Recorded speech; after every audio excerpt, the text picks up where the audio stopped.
பிதாக்களாகிய அந்நிய தேவர்களை பின்பற்றி போய் அவர்களை பணிந்து கொண்டு கர்த்தருக்கு கோபம் ஊட்டினார்கள். ஹல்லேலூயா.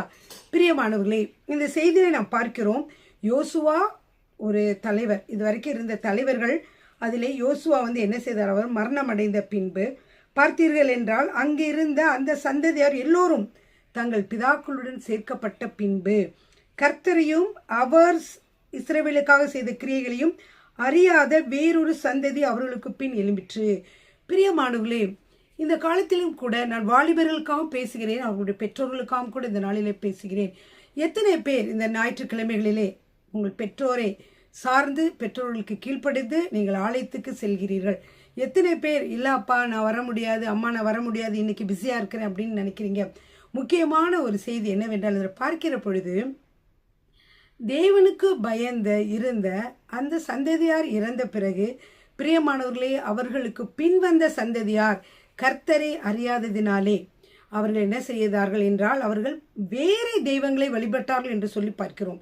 பிரியமானவர்களே, நம்முடைய தகப்பன், நீங்கள் உங்களுடைய பிள்ளைகளுக்காக நான் சொல்கிறேன், உங்களுடைய பெற்றோர்களுக்கு கர்த்தர் செய்த நன்மைகளை நினைத்து பார்த்தீர்கள் என்றால் அவர்களை கர்த்தர் பலவிதமான பிரச்சனைகளிலிருந்து அவர்கள் ரட்சிக்கப்பட்டிருப்பார்கள். அவர்கள் குடும்பங்கள் மற்ற குடும்பங்களை விட ரொம்ப கஷ்டப்படுகிற பொழுது கர்த்தர் அவர்களை தேற்றி அவர்களை வழி நடத்தியிருப்பார், ரட்சித்திருப்பார். எத்தனையாவது நாச மோசங்களில் இருந்த பொழுதும் பில்லி சூனியங்களிலிருந்தும் நோய் நொடிகளில் இருந்தும் கர்த்தர் உங்களுடைய தாய் தாப்பன்மார்களுக்கு விடுதலை கொடுத்து உங்களை இவ்வளவாக உயர்த்தி ஒரு நல்ல நிலைமையிலே வைத்திருப்பார். அப்பொழுது நீங்கள் என்ன செய்ய வேண்டும் என்றால் பெற்றோர்களை பார்த்து அசட்டை செய்யாதபடிக்கு அவர்களோடு சேர்ந்து நீங்கள் என்ன செய்ய வேண்டும்? ஆலயத்திற்கு செல்ல வேண்டும். அதில் இல்லாவிட்டால் நியாயாதிபதிகள் புத்தகத்தில் எடுத்து வாசித்தீர்கள் என்றால் பல கஷ்டங்களை அந்த பின்வரும் சந்ததியார்கள் அனுபவித்தார்கள், அழிந்தார்கள் என்று சொல்லி பார்க்கிறோம். இப்படி இல்லாதபடிக்கு தாய் தகப்பன்மார்கள் ரட்சிக்கப்பட்டவர்களாக இருந்தார்கள் என்றால் அவர்கள் சொல்லுகிறபடி நீங்கள் இந்த வாலிப வயதிலே ஆலயத்திற்கு சென்றால் மிகவும் நல்லது. அதே மாதிரி பெற்றோருக்கு நான் சொல்வது என்னவென்றால், நீங்கள் பிள்ளைகளிடம் அன்பாகவோ கடிந்தோ நீங்கள் அவர்களை சொல்லி அவர்களை ஆலயத்திற்கு அவர்கள் வரும்படியாக நீங்கள் சொல்லலாம், அல்லது அவர்களுக்காக ஜெபிக்கலாம்.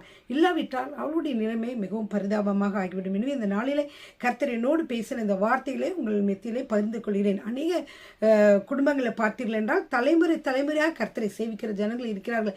சில குடும்பங்களே தலைமுறையாக இல்லாதபடிக்கு தாய் தகப்பன்மாருக்கு கீழ்ப்படியாமல் அவர்கள் இருக்கிற பொழுது என்ன செய்யப்படுகிறதுனா அவளுடைய நிலைமை மிகவும் மோசமாக மாறுகிறது. எனவே ஒவ்வொருவரும் ஆலயத்திற்கு செல்லுங்கள். தாய் தகப்பன்மார் கூப்பிடுகிற பொழுது அவங்களோடு ஆலயத்திற்கு செல்லுங்கள். பெற்றோர்களை நீங்கள் பிள்ளைகளை ஆலயத்திற்கு அழைத்து செல்லுங்கள். கர்த்தருடைய நாமத்தை மகிமைப்படுத்துங்கள். கர்த்தர் உங்களோடு பேசி உங்களை வழி நடத்துவார், உங்களை ஆசீர்வதிப்பார். ஹல்லேலூயா. ஆமீன்.